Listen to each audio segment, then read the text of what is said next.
Short term cost analysis, अल्पकाल में लागत उत्पादन संबंध या अल्पकालीन लागतें। देखिए, अल्पकाल समय वह अवधि होती है जिसमें एक फर्म अपने उत्पादन की मांग बढ़ाने पर अधिक कच्चा माल खरीदकर या अधिक श्रम है उनको लगाकर या श्रमिक लगाकर ही उत्पादन में वृद्धि कर सकती है। इट मीन्स अल्पकाल में समय इतना कम होता है कि जो पूंजीगत जो असेट्स हैं या पूंजीगत साज सज्जा या मशीनरी कहें या भवन कहें, उनमें किसी प्रकार की कोई वृद्धि नहीं की जा सकती। या इसे हम ऐसे समझ सकते हैं कि शॉर्ट टर्म में फर्म प्रोडक्शन में केवल वेरिएबल फैक्टर्स की मात्रा में ही चेंज करके प्रोडक्शन में वृद्धि कर सकती है। फर्म जो फिक्स फैक्टर्स हैं, फिक्स साधन हैं, उनमें किसी प्रकार से कोई परिवर्तन नहीं कर सकती। क्लियर? तो अल्पकाल में फर्म उत्पादन में वेरिएबल फैक्टर्स की मात्रा में उत्पादन की आवश्यकता के अनुसार परिवर्तन कर सकती है तथा फिक्स फैक्टर्स की मात्रा में परिवर्तन नहीं कर सकती। तो फर्म की जो शॉर्ट टर्म कॉस्ट है उनको दो प्रकार से बांटा जा सकता है। फर्स्ट टोटल कॉस्ट और दूसरा एवरेज और यूनिट कॉस्ट। सबसे पहले हम बात करेंगे टोटल कॉस्ट या we can say short period total cost. Short term में किसी वस्तु के प्रोडक्शन पर जो टोटल एक्सपेंडिचर किया जाता है उसे अल्पकालीन कुल लागतें कहते हैं। क्लियर? ये दो तरह की होती हैं, टोटल फिक्स कॉस्ट और टोटल वेरिएबल कॉस्ट। वे कॉस्ट जो अल्पकाल में फर्म के शून्य उत्पादन से लेकर अधिकतम संभव उत्पादन तक फिक्स रहती हैं, वो क्या कहलाएंगी? टोटल फिक्स कॉस्ट कहलाती हैं। देखिए यहाँ पर एक टेबल दी हुई है, क्वांटिटी ऑफ प्रोडक्शन, यहाँ total fix cost, total variable cost और टोटल कॉस्ट। तो देखिए टोटल कॉस्ट है वो कितना भी उत्पादन किया जाए 0 से 50 तक फिक्स रहेंगी। टोटल वेरिएबल कॉस्ट की बात करें तो टोटल वेरिएबल कॉस्ट जैसे जैसे प्रोडक्शन बढ़ता है उस तरह से बढ़ती चली जाती हैं और टोटल कॉस्ट इन दोनों का जो रिलेशन है, इन दोनों को प्लस करके जो अमाउंट आएगा that is called total cost. तो फिक्स कॉस्ट वे कॉस्ट होती है जिन्हें प्रत्येक स्थिति में व्यय करना ही पड़ता है, चाहे अल्पकाल में उत्पादन की मात्रा हो या न हो। इन लागतों का उत्पादन से प्रत्यक्ष संबंध नहीं होता बल्कि फर्म के उद्योग में बने रहने से होता है। क्लियर? जैसे रेंट, सैलरीज, इंटरेस्ट, इलेक्ट्रिसिटी, ये सब क्या कहलाएंगी? टोटल कॉस्ट कहलाती हैं। और जो टोटल कॉस्ट होती है फर्म को अल्पकाल में कुछ समय के लिए उत्पादन बंद करने पर भी चुकानी पड़ती है। नाउ टोटल वेरिएबल कॉस्ट, वे कॉस्ट जो शॉर्ट टर्म में उत्पादन की मात्रा के साथ साथ डायरेक्ट रूप से चेंज होती हैं, टोटल वेरिएबल कॉस्ट कहलाती हैं।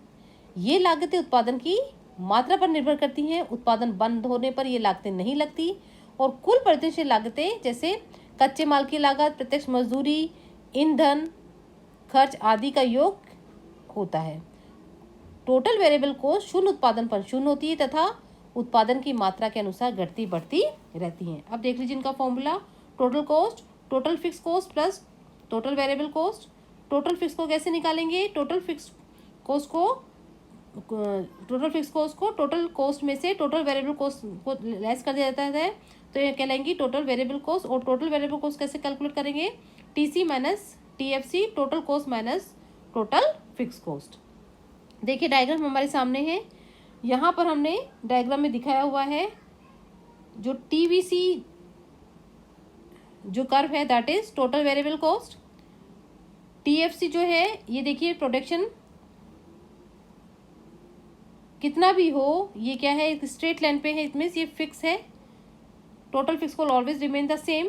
और टोटल कॉस्ट जो है वो कहाँ से स्टार्ट हो रही है? देखिए टोटल वेरिएबल कॉस्ट को लेकर और टोटल फिक्स कॉस्ट के बाद में, इसमें टोटल दोनों का योग माना जाता है, total cost, total fix cost और टोटल वेरिएबल कॉस्ट। तो ये कर्व इस तरह से बनाए जाएंगे, जो टोटल वेरिएबल कॉस्ट है वो 0 होने पर 0 रहेगी और जैसे जैसे प्रोडक्शन बढ़ेगा वैसे वैसे ये बढ़ती चली जाएंगी।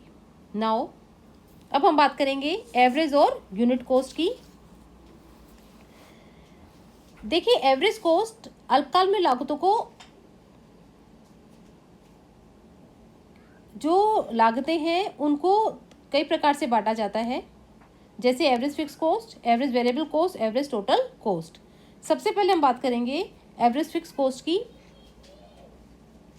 कुल लागत में वस्तु की इकाई का भाग देने पर औसत स्थायी लागत प्राप्त होती है, और औसत स्थायी लागत मात्रा की जो मात्रा है वो उत्पादन की मात्रा के विपरीत दिशा में चेंज होती है। क्लियर? इट मीन्स उत्पादन बढ़ने पर ये घटती है और उत्पादन घटने पर ये बढ़ती हैं। तो ये क्या कहलाएंगी? Average fixed cost. कैसे कैलकुलेट करते हैं? Average fix cost upon output और AC माइनस AVC। क्लियर? देखिए कर्व आपके सामने है, ये एवरेज फिक्स कॉस्ट का कर्व है। It remains fix at all stage of production, particularly in short period. If high quantity of production, the average fixed cost will be the lower. Average fixed cost curve is sloping downwards left to right, but it never touch x-axis because average fixed cost can never zero, कभी भी zero नहीं हो सकती। Now average variable cost. Average variable cost कुल परिवर्तनशील लागत में उत्पादित वस्तु की इकाइयों का भाग देने पर क्या कहला जो अमाउंट आएगा, that is average variable cost. और एवरेज वेरिएबल कॉस्ट उत्पत्ति के नियमों तथा परिवर्तनशील अनुपातों के नियम के अनुसार क्या होती है? चेंजेस होती रहती हैं। प्रारंभ में ये उत्पत्ति वृद्धि नियम लागू होने के कारण घटती हैं, फिर ऑप्टिमम जो पॉइंट है उस पर पहुंचती है, अनुकूलतम पॉइंट पर पहुंचती है, और उत्पत्ति स्थिति लागू होने के कारण कुछ समय देर तक ये क्या रहती हैं? फिक्स रहती हैं, और उसके बाद डिमिनिशिंग जो लॉ है रिटर्न के लागू होने के कारण वो बढ़ने लगती हैं। तो ये किस शेप की होती हैं? यू शेप की होती हैं। क्लियर? कैसे कैलकुलेट करेंगे? Average variable cost equal to TVC upon Q, और आउटपुट यू कैन से। तो देखिए एवरेज फिक्स कॉस्ट का कर्व दिया हुआ है, ये यू शेप में है। पहले ये घटती हैं, फिर ऑप्टिमम पॉइंट पर पहुंचती है, उसके बाद धीरे धीरे ये बढ़ने लग जाती है। Clear? Now average total cost. Average total cost equals to total cost of production upon number of production unit. देखिए जब उत्पादन प्रारंभ किया जाता है तो एवरेज टोटल कॉस्ट स्थिर लागत और औसत परिवर्तनशील लागत के घटने के कारण क्या होती हैं? घटती हैं। उसके बाद में एवरेज वेरिएबल कॉस्ट के बढ़ने पर कुछ समय के लिए घटती रह सकती हैं, और यदि एवरेज फिक्स कॉस्ट के घटने की दर एवरेज वेरिएबल कॉस्ट के बढ़ने की दर से अधिक है, और अंत में एवरेज वेरिएबल कॉस्ट के बढ़ने पर जो दर होती है औसत फिक्स लागत के घटने की दर से अधिक होने के कारण ये बढ़ने लगती हैं, और इसका आकार भी कैसा हो जाता है? यू के आकार में हो जाता है। क्लियर? ये एवरेज टोटल कॉस्ट का कर्व है। देखिए average total cost curve is in the falling from the beginning, पहले गिरता है, आफ्टर ए सर्टेन पॉइंट या certain point it start increasing upwards. This is जो पॉइंट है it is known as ideal increasing capacity. Clear? Now marginal cost. Firm द्वारा वस्तु की एक और इकाई का उत्पादन करने पर टोटल कॉस्ट में जो वृद्धि होती है वह क्या कहलाती है? मार्जिनल कॉस्ट कहलाती है। और फर्म द्वारा एक और इकाई का प्रोडक्शन करने पर केवल टोटल वेरिएबल कॉस्ट ही परिवर्तित होती है, अतः फिक्स्ड अथवा फिक्स लागतों का मार्जिनल कॉस्ट से कोई प्रभाव नहीं होता, उससे कोई संबंध नहीं होता है। In short period marginal cost is equal to variable cost because there is no change in the fix cost in short period. Clear? In short period marginal cost is equal to variable cost because there is no change in fix cost in short term. देखिए fix marginal cost का कर दिया हुआ है।